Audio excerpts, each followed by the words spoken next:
Très heureux de vous avoir, président Badakani, encore cet après-midi. Nous nous interrogeons, nous savons que sur le continent africain, depuis le 4 septembre dernier, eh bien, c'est le retour, on va le dire, à l'école. Géostratégie, enseignement primaire, secondaire et universitaire, l'Afrique est-elle à la page? Président Badakani, depuis les années 60, on peut dire tout simplement que l'école africaine a formé, on va le dire comme ça, les auxiliaires d'administration, certains écrivains, et apparemment, ça n'a pas beaucoup changé jusqu'en 2023 où nous sommes aujourd'hui. Je pose donc cette question, est-ce que les enseignements actuels sont-ils vraiment importants pour les défis qui attendent le continent africain? Mais ce que vous venez de dire est capital, parce que l'enjeu essentiel des enseignements, qu'ils soient primaires, secondaires, universitaires, dans les pays africains en général, et dans un pays comme le Cameroun en particulier, ça a été, comme vous avez dit, de former des auxiliaires de l'administration coloniale, après de former des cadres de l'administration néocoloniale, que ce soit au niveau le plus élevé. Ça fait donc que, en Afrique, et surtout dans l'Afrique néocoloniale française, c'est pas très différent dans d'autres contextes, malgré ce qu'on veut faire croire. Oui. Le but a été de pouvoir le système néocolonial en agent, qu'ils soient les plus subalternes en passant par les cadres supérieurs et les cadres intermédiaires, ça a été de pouvoir ce système en agent capable de garantir la pérennité du système, en même temps sa reproduction. Et d'ailleurs, moi, je suis frappé par la manière dont vous avez intitulé votre thème. Vous avez dit géostratégie. Oui. Attention. Il faut saluer ça parce que vous élevez les enjeux de l'enseignement à leur véritable dimension. Exactement. Géostratégique et géopolitique. Ben ça, c'était interdit pratiquement dans les paradigmes qui ont nommé l'avènement des systèmes d'enseignement. Rappelons-le encore, qu'ils soient primaires, qu'ils soient secondaires, qu'ils soient supérieurs dans les pays africains. C'est très important de rappeler ça.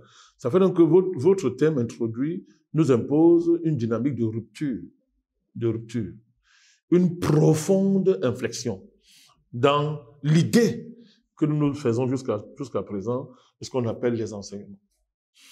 De manière fondamentale, les enjeux de l'enseignement, qu'ils soient primaires, secondaires ou supérieurs, nous acceptons cette catégorisation parce que on y met ce qu'on veut. Hein. Oui. Ben on peut accepter ça pour les besoins de notre discours.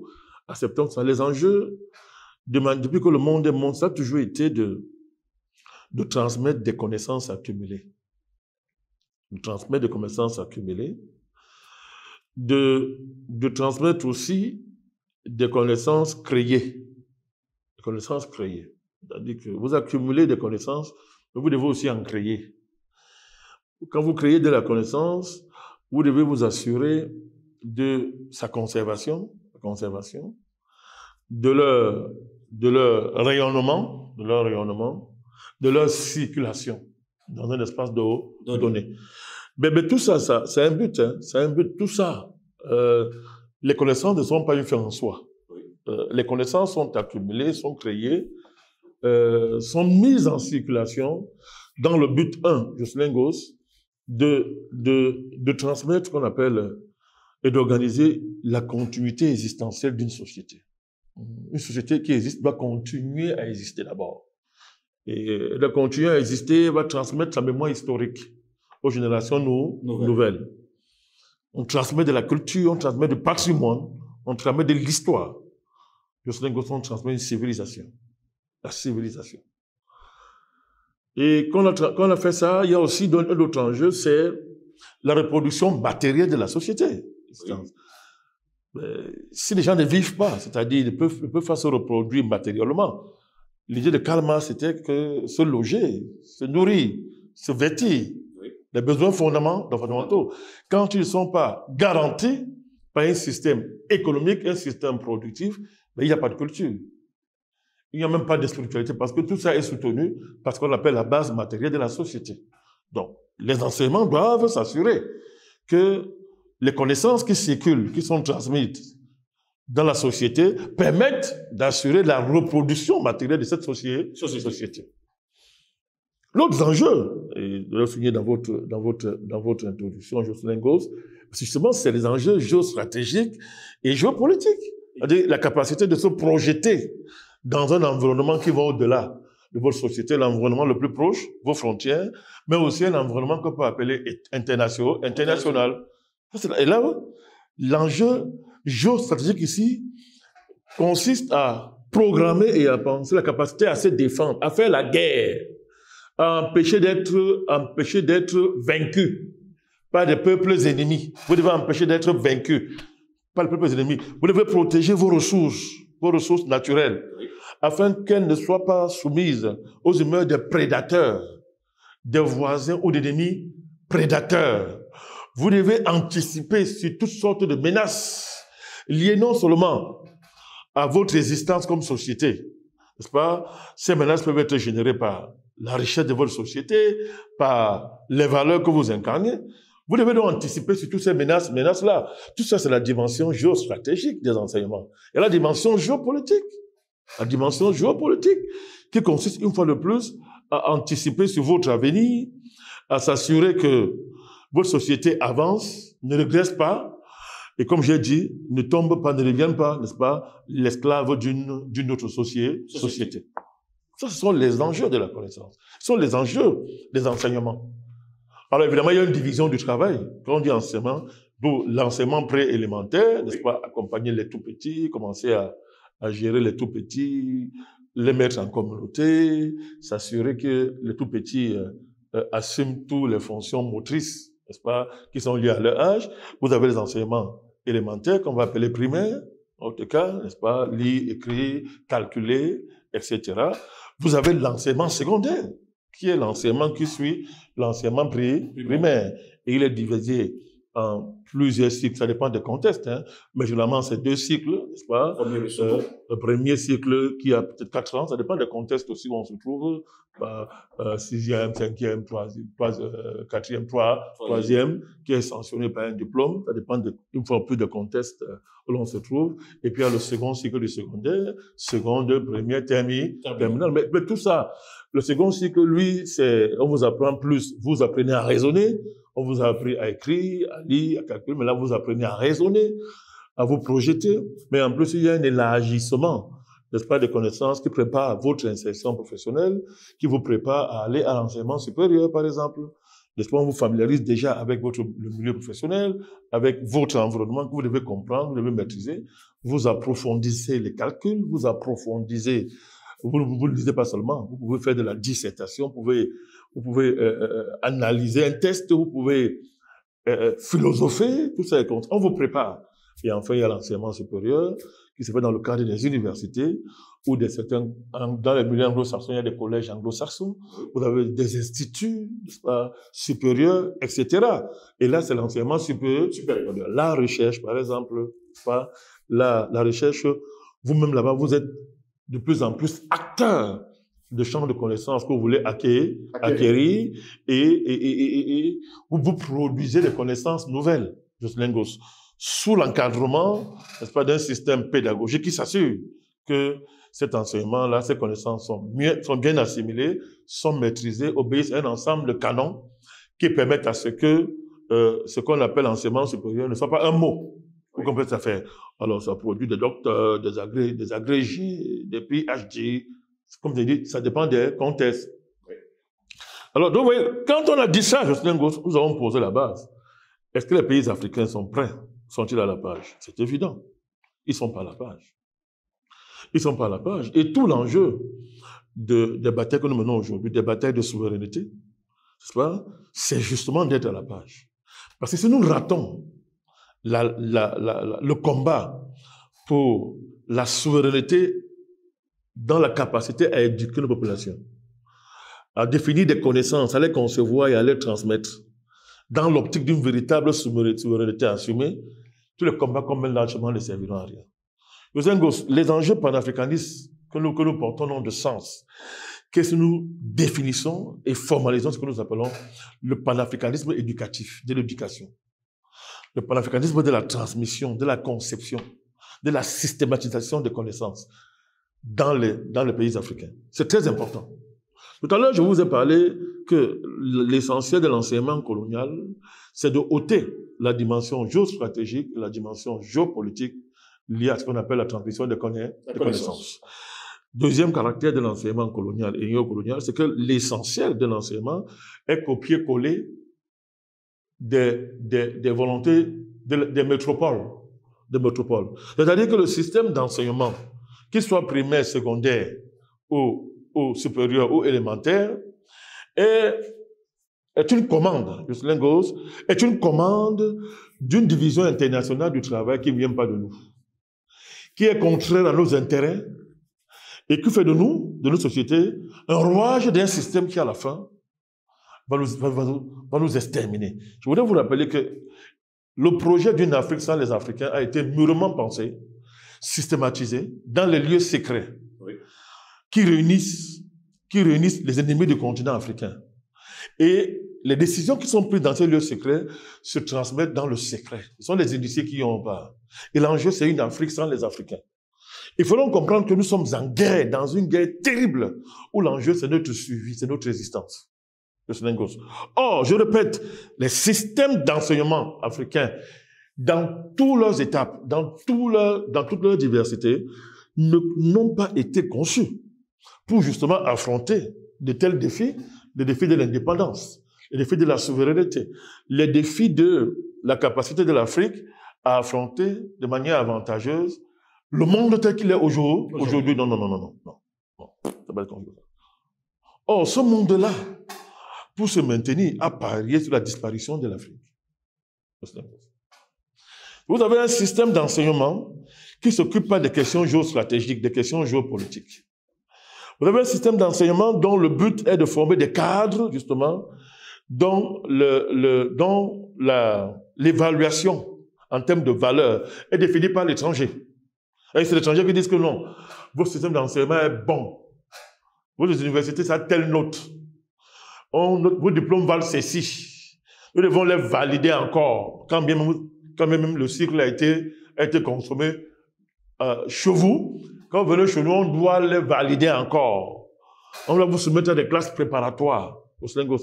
Tous ces concepts qui paraissent scientifiques, dont d'autres sont en réalité l'expression du fait que notre enseignement n'est pas à la hauteur. Nos systèmes d'enseignement ne sont pas à la hauteur. Ils ne sont pas à la hauteur. Ils sont pour l'essentiel coloniaux. Vraiment, ils ont évolué. Parce que les systèmes de colonisation évoluent, c'est évident. Aujourd'hui, l'enjeu, ce n'est plus de former les fonctionnaires. On voit de plus en plus que le fonctionnariat coûte extrêmement cher à la société. Et en termes de productivité, n'est-ce pas, n'est pas à la hauteur des défis. Je vais rester poli, pour ne pas dire plus. C'est-à-dire que le fonctionnariat dans son ensemble est parasitaire. Il est parasitaire, il est extrêmement dépensier, il est extraverti. Ça fait que les pays s'endettent, et plus nos pays s'endettent, n'est-ce pas, plus nos capacités à nous développer sont nulles. Et l'incapacité à se développer se traduit par la faiblesse de nos marchés, de nos économies, à pouvoir en termes d'emploi et de débouchés. Pour justement le bataillon des jeunes qui sortent de notre système d'enseignement. Ils n'arrivent pas à trouver des opportunités, à trouver des emplois. Le taux de chômage explose chez nous et se traduit par un niveau de gaspillage très élevé de la ressource humaine, du potentiel humain. C'est un gâchis. Alors, il y a gâchis de la ressource humaine, il y a destruction de la ressource humaine dans nos sociétés, alors qu'ils ont fini les cycles d'enseignement, que ce soit primaire, supérieur, secondaire, ils ont fini. Donc, il devrait y avoir une correspondance entre ce qu'on appelle les instances de formation et la capacité des marchés, des économies à absorber justement le flot de ressources humaines qui sortent des cycles d'enseignement. Mais c'est une contradiction parce qu'il y a une désarticulation totale entre ce qu'on appelle les offres de formation et la demande de l'économie en la matière. C'est la première contradiction. Mais ça prend une tournure grave parce que cette contradiction a des conséquences. Les conséquences sont que, alors que vos systèmes d'enseignement, de transmission de la connaissance sont complètement inadaptés, produisent du chômage, débouchent sur un gaspillage extraordinaire du potentiel humain, que Dieu vous a doté, et c'est une dotation fabuleuse, n'est-ce pas? les systèmes de colonisation se sont renouvelés, se sont mondialisés, se sont globalisés. Et aujourd'hui, dans ces systèmes de colonisation, on vous parle de 4e révolution industrielle, c'est-à-dire l'intelligence artificielle, où justement, il y a une terrible mutation quant à ce qui concerne le rapport entre l'être humain et l'outil, entre l'être humain et la technique. Le rapport, c'est un rapport extrêmement défavorable à l'être humain qui, n'est-ce pas, dans les programmations, est censé être remplacé par des robots. C'est tout l'enjeu de l'intelligence artificielle. Or, Jocelyn Goss, l'intelligence artificielle participe de ce qu'on appelle la guerre géostratégique. On est à côté. On avait raté les premières, les 2e révolutions, les 3e révolutions industrielles, non? On les a subies. C'est nous. Nous avons participé comme esclaves, vous oubliez. Nous avons participé comme 2e, comme colonisés. 3e, comme néocolonisés. Maintenant, alors que la 4e révolution industrielle est lancée par nos ennemis, comment allons-nous participer? D'où l'urgence, je salue encore l'urgence de votre thématique aujourd'hui. À savoir, si on est à la page, non. Le monde multipolaire qui s'est créé, qui est en train de se mettre en place, qui est déjà en place, ne nous sera utile, Jocelyn Goss, que si nous réussissons le défi, nous relevons le défi de la mise en page des systèmes d'enseignement. Qu'ils soient supérieurs, qu'ils soient intermédiaires, qu'ils soient élémentaires, il faut relever ces défis.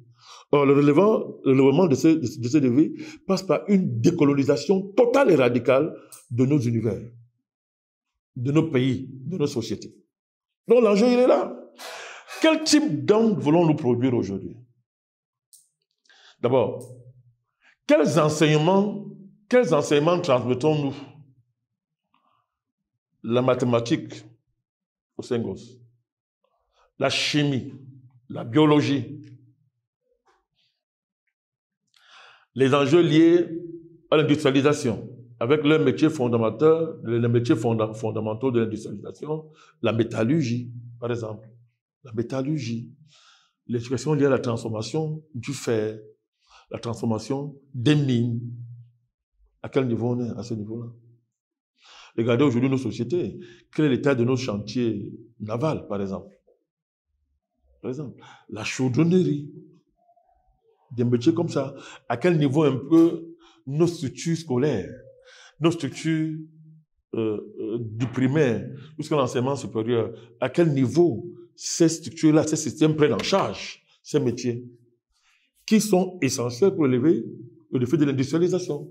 Vous ne pouvez pas vous industrialiser avec un système d'enseignement qui est totalement bureaucratisé et qui est soumis à la dictature d'un papier qu'on appelle le diplôme. Vous ne pouvez pas. Alors, dans les pays africains en général, dans certains pays comme le Cameroun, on a enclenché ce qu'on appelle la professionnalisation des enseignements. Oui. Alors, au Cameroun, même au niveau de la professionnalisation, même de doctorat, après un fameux système LMD, on a fait tout ça. Mais voyez, depuis que ces systèmes sont lancés, on peut saluer une amorce de transformation des univers où on transmet les connaissances, mais de manière fondamentale. On n'a pas changé la structure de notre économie. Tant qu'elle n'est pas changée, ça veut dire que les priorités de nos sociétés, Jocelyn Goss, les objectifs de nos sociétés, c'est-à-dire, Jocelyn Goss, la question fondamentale qui permet à une société de définir un système d'enseignement, qu'il soit supérieur, primaire ou secondaire, à savoir, pourquoi est-ce que nous sommes un pays? On est un pays. Pourquoi sommes-nous une nation? Nous sommes sur Terre en tant que nation, pourquoi faire? Est-ce que déjà à l'intérieur de la nation, tout le monde, il y a un consensus sérieux sur les objectifs de notre existence en tant que nation? Jocelyn Goss, quand ces questions ne sont pas prises en charge par la société elle-même, vous n'avez pas la possibilité d'avoir un système d'enseignement primaire, secondaire et universitaire qui vous permet de prendre en charge votre destinée et votre destin. Jocelyn Goss, nous y sommes. Alors, il ne suffit pas de professionnaliser les enseignements, Jocelyn Goss, parce qu'évidemment, la mondialisation et la globalisation poussent à un certain niveau de professionnalisation des enseignements. Et les nations courent derrière le capital pour présenter, chacune en ce qui le concerne, le meilleur CV de main-d'œuvre disponible et conveillable à merci pour la nouvelle saison de l'esclavage. qui est ouverte, avec justement en jeu ce qu'on appelle l'intelligence artificielle, qui ouvre une nouvelle saison de la colonisation et de l'esclavage sur l'humanité. Oui. Alors, la question est celle-là, Justin Gos. Qui définit les priorités de nos systèmes d'enseignement? Attention, nous avons des ministères des enseignements supérieurs dans tous les pays africains. Il y a un ministère des enseignements supérieurs. Oh là là, qui veille sur ce qu'on appelle l'orthodoxie des défis académiques. Vous savez, il y a des systèmes de mise à niveau des outils pédagogiques. Des universités existent, avec les facultés, des écoles, Justin Gos. Oui. Toutes sortes de filières. Vous avez des enseignements privés, des écoles privées, des écoles publiques. Tout ça est là. Il y a des systèmes, n'est-ce pas, qui produisent un corps enseignant. On fait les efforts pour mettre les pédagogies à niveau. Mais la question reste, Justin Gos. Ça, parce qu'il y a tout ça dans un pays, que ça veut dire que le pays a défini lui-même ses priorités existentielles. Ça ne veut pas dire que le pays a répondu lui-même aux questions fondamentales que je viens de poser et qui sont la condition sine qua non, Justin Gos, pour définir un système de transmission de connaissances du primaire à l'enseignement supérieur qui permettent d'assurer les 3 enjeux que j'ai évoqués à mon début. 1, Justin Gos, organiser et transmettre la continuité civilisationnelle et culturelle. Deuxièmement, permettre la reproduction matérielle de la société de manière optimale.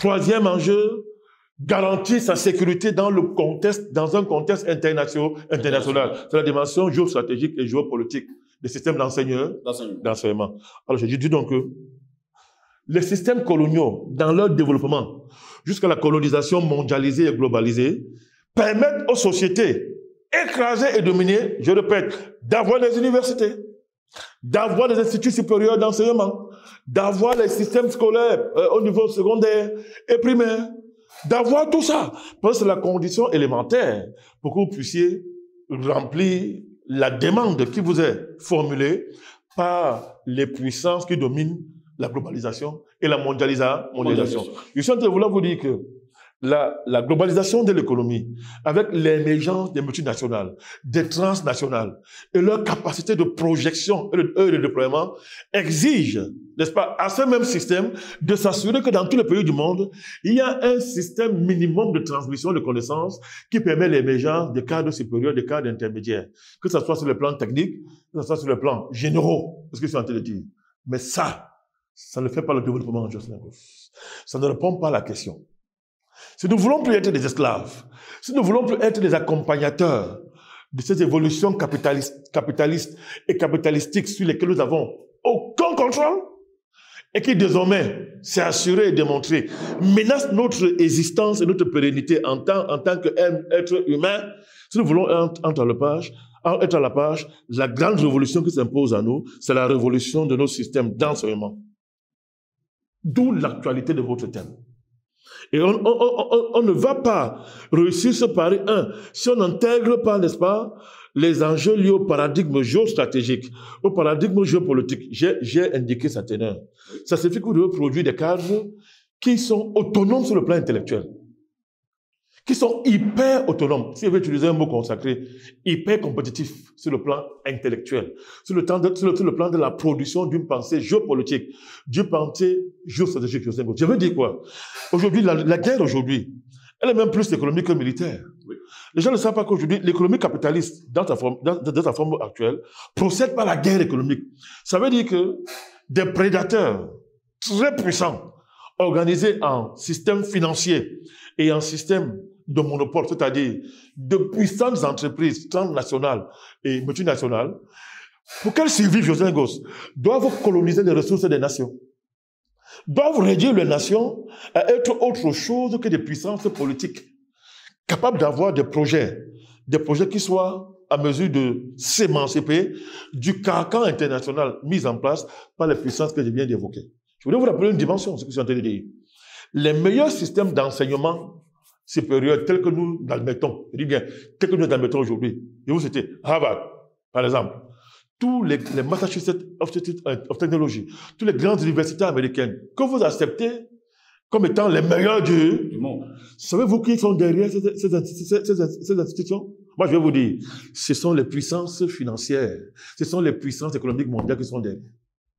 Vous allez aux États-Unis, tout le système d'enseignement supérieur aux États-Unis est sous la coupe de Rockefeller. Vous allez en Europe, ce sont les Rothschild qui définissent les standards. Qui sont les Rothschild? Qui sont les Rockefeller? Ce sont les seigneurs de la guerre. Ce sont les maîtres de la finance mondiale. Ils ont, et la finance mondiale, c'est quoi? C'est le contrôle, à travers aussi la mise à travers l'érection, la construction, n'est-ce pas, et la projection, n'est-ce pas, des puissances économiques qu'on appelle les transnationales et les multinationales. C'est-à-dire quoi? Qu'est-ce que une multinationale? C'est une organisation économique qui est supérieure à un État. Je répète, c'est une organisation économique qui est supérieure à un État. Alors, si cette organisation économique est supérieure à un État, et que les États font tout pour les attirer, ça veut dire que ce sont elles qui vont produire les normes de votre système d'enseignement supérieur. Et quand je dis enseignement supérieur, je veux dire secondaire, je veux dire primaire.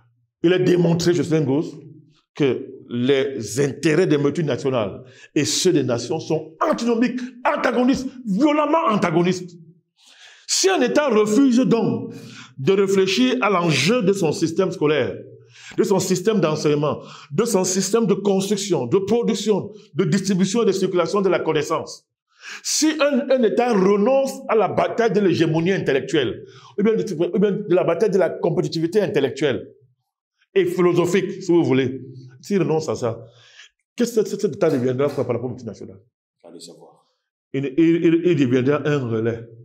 Et c'est le projet de la mondialisation. C'est le projet de la globalisation. Faire des États le relais de la vision du monde des puissances financières et des puissances économiques. Ce que Lénine avait défini en son temps, la fusion du capital bancaire et du capital industriel.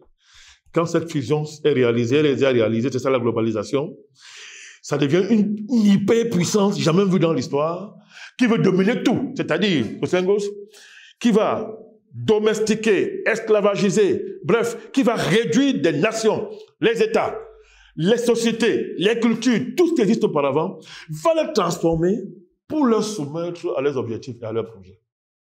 Vous voyez les défis qui sont devant nous? Ben, quand vous avez regardé tout ça, on ne relève pas ce défi-là parce qu'en disant que j'ai un ministre de l'enseignement supérieur, qui s'assure que chaque année, il y a une rentrée universitaire. Il y a la rentrée scolaire. Au Cameroun, maintenant, on célèbre la rentrée. On dit que ça s'est bien passé, il n'y a pas de problème. Non. Quel est le contenu? Allez savoir. C'est le contenu. Quel type d'individu produisez-vous à la fin des différents cycles? Je ne reviens pas dessus. Allez voir l'état de la ressource humaine dans nos pays. Allez voir l'état de la personne humaine dans nos pays. Allez voir l'état du potentiel humain dans nos pays. Gaspillage, destruction totale, débauche, indiscipline, incapacité à travailler, désertion du goût du travail, du goût du mérite, de l'investissement productif. Ces choses-là ont foutu le camp chez nous, mais pourtant il y a les systèmes d'enseignement supérieur, il y a les systèmes d'enseignement secondaire, il y a les systèmes d'enseignement primaire, il y a les systèmes d'enseignement élémentaire qui charrient des groupes, des centaines de milliers d'enseignants. On distribue les salaires. Donc, c'est une véritable économie scolaire et éducative. L'État dont se vante que chaque année, j'assure que ça marche. On vous dit, taisez-vous. On avait rien à nous dire. Nous sommes à la hauteur. Nous faisons ce qu'il y a à faire. Non. Votre thème permet de dire qu'ils ne font pas ce qu'il y a à faire. Ils ne peuvent pas faire ce qu'il y a à faire. Parce que ce soit les chefs d'État africains, les ministres de l'enseignement supérieur, ils ne peuvent pas affronter les puissances que je viens de vous citer. Ils ne sont pas en mesure d'affronter les puissances financières, les puissances économiques du XXIe siècle. À savoir, les multinationales, les transnationales, qui sont dans une autre dimension actuellement. La dimension de nous faire passer à la 4e révolution industrielle avec son grand reset, à savoir la décarbonation, la transition énergétique et climatique, etc. La gestion des pandémies. Or, nos pays sont totalement désarmés face à ces défis opérationnels qui sont géopolitisés par les puissants que je viens de citer. Mais Jocelyn Gosse, vous me regardez, voilà tout l'enjeu de votre question. L'Afrique est-elle à la page? Il faut rattraper la page rapidement. Et c'est à notre portée. C'est possible. Il suffit de réussir le défi de la multipolarisation mondiale, de nouer de nouveaux partenariats sérieusement pensés, Jocelyne Gosse, et mobiliser le pays, nos différents pays, dans cette grande bataille qui est la conversion systématique de nos systèmes d'enseignement, de nos systèmes de production de connaissances, de les convertir pour, je vais terminer par là, relever ce grand défi. Un, je le répète tout à l'heure, transmettre le patrimoine historique de nos sociétés. Transmettre ça de génération en génération, c'est la continuité civilisationnelle, tout en nous préparant à affronter et à dialoguer avec d'autres civilisations du monde. Deux, la reproduction matérielle de nos sociétés de manière à éviter les déficits à nos États. Déficit veut dire que nous dépendons plus de l'étranger que l'étranger dépend de nous. Quand on dit reproduire matériellement une société, ça veut dire que la société se reproduit sans l'endettement, sans s'endetter à l'excès. Si vous vous endettez, c'est que vous maîtrisez les enjeux liés à cet endettement-là, les tenants et les aboutissants. Troisième enjeu, et c'est la fin, donc l'enjeu géopolitique, l'enjeu géostratégique, l'enjeu de la guerre. L'enjeu qui consiste à créer les conditions pour que, si quelqu'un veut vous attaquer, il réfléchisse 1000 fois. C'est à notre portée. Ce défi est à notre portée, et il était à votre honneur de mettre ça sur la table. D'ailleurs, l'avoir mis à la table veut dire que c'est à notre portée.